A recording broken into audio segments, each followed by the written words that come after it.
I think we all have that one coworker that just gives us the ick without any particular reason. Today's story time topic is about one such coworker, and I hope you guys enjoy it while you watch me paint a Christmas piece.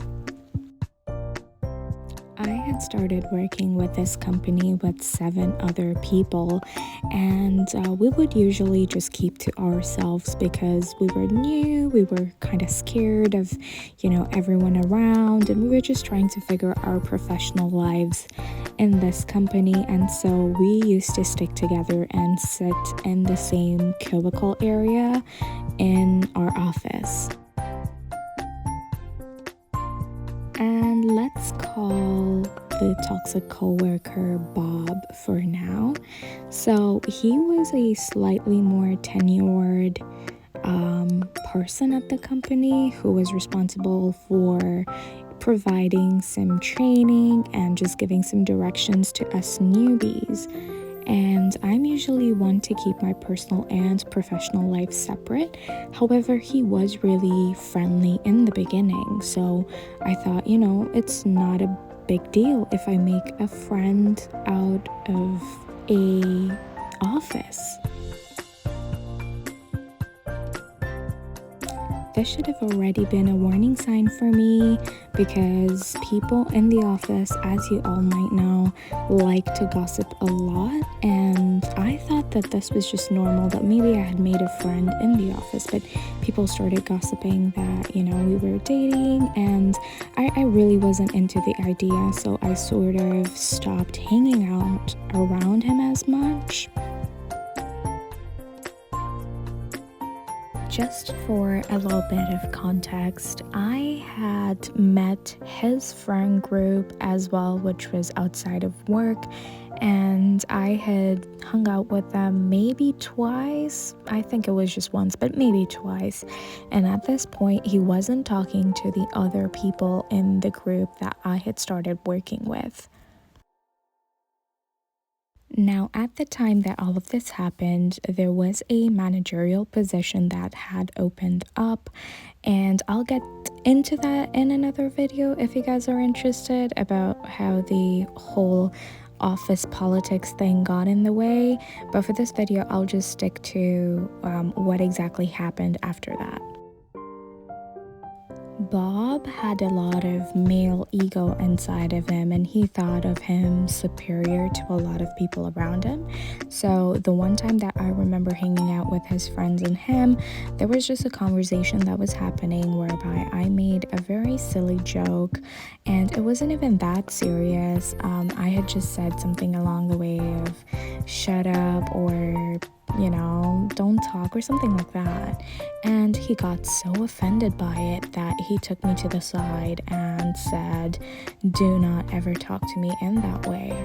And I was a little taken aback because, jokes are, or just humor in general, isn't that serious. Like, it's not that deep. You're just around friends. We're just having a good time. So I started noticing little things about him after that, and I started to notice how he was trying to get close to my group of coworkers that I had started working with, and I just sort of got the ick from him that he was trying to be the star of the show. It's just that one of those people who like to grab all the attention to themselves, and they just love it when they're the center of attention. After he rudely warned me not to talk to him the way I did, he essentially started getting closer to my group of friends that I had started working with, and I didn't like the fact that he was trying to infiltrate the group and be the center of attention, because it seemed like he would ignore me while talking to everyone else in the group. In order to avoid drama in my life, I had just decided that, I'm going to go and sit somewhere else. I do not need to sit in a group in order for my friends to be my friends. And lo and behold, a few weeks after I changed my seating arrangement, my friends stopped talking to me, which was so hurtful, and I felt so disrespected. And this was all over just an ego trip that this guy had about me talking to him a certain way, which was, not even that deep, like I mentioned. It could have been solved, but yeah, I sat somewhere else, and somehow all my friends stopped talking to me. Out of the 7 friends that I had started working with, or let's just put them as coworkers, not really friends, but professional friends, one of them reached out to me and she asked me, "Why are you seated alone? Why aren't you sitting with us?" And I didn't want to mention anything because I did not want to fuel the fire more than it needed. I was already dealing with a lot of things that were in my personal life that were going on rather than this office drama that I just didn't need.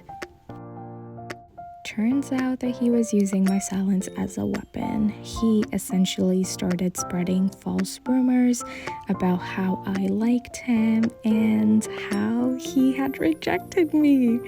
Can you guys believe that? He said I liked him and he had rejected me, when in fact I had barely hung out with him. We had gone to a sip and paint at some point because clearly I like painting, I like drawing. But that was solely for a selfish reason. It was just so that I could have some fun exploring new things, and we were in a group at that point. So it was funny how he mentioned that I liked him when clearly I had no intentions of that sort towards him. What hurt the most, more than him spreading the rumors, is that my friends tend to believe him.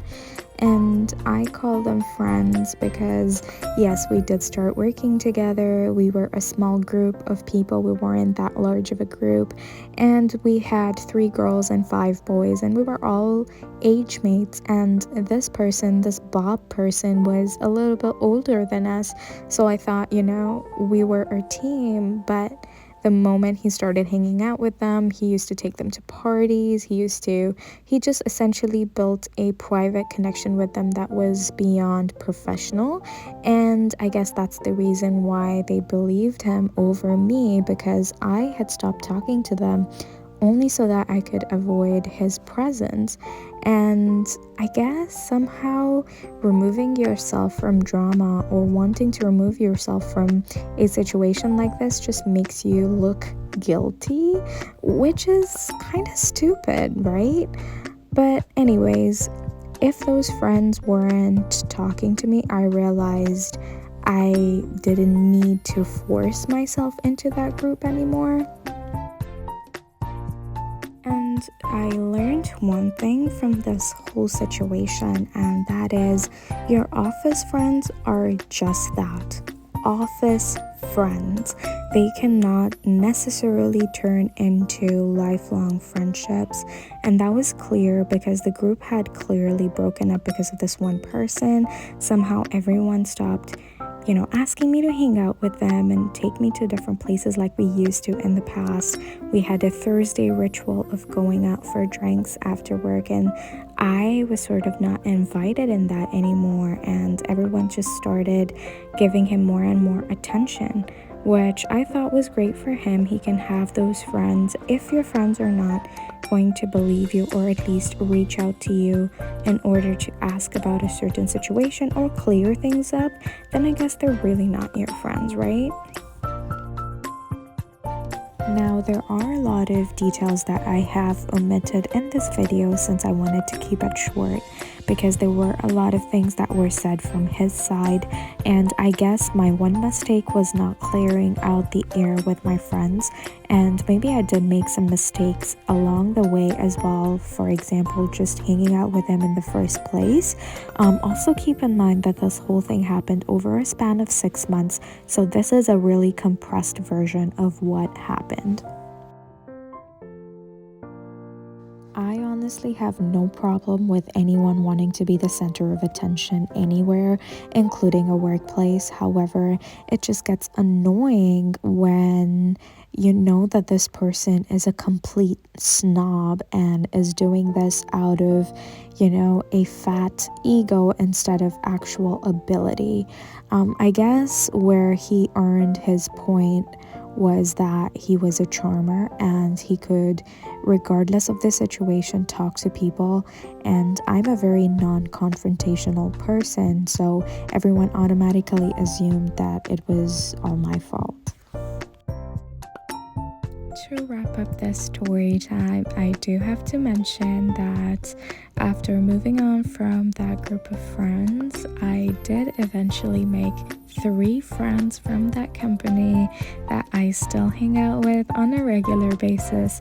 We still have regular conversations, so not all toxic co-working situations end up on a negative note, because mine ended on a very positive note.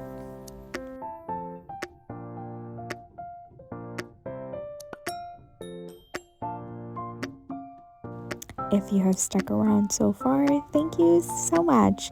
And I hope that you related to the story at some level. And before the video ends, I just wanted to talk about this piece that I am creating. I have this idea and this list of ideas that I write down in my notepad, and I wanted to make something Christmassy because the holiday season is coming around. There were a lot of changes that I made, including, canceling out the line art at some point when my illustration got detailed enough. And originally I wasn't also planning on doing a Christmas tree, but the other side of the fireplace just looked empty, so I added it in the end. So I hope you guys enjoy it while I finish it up.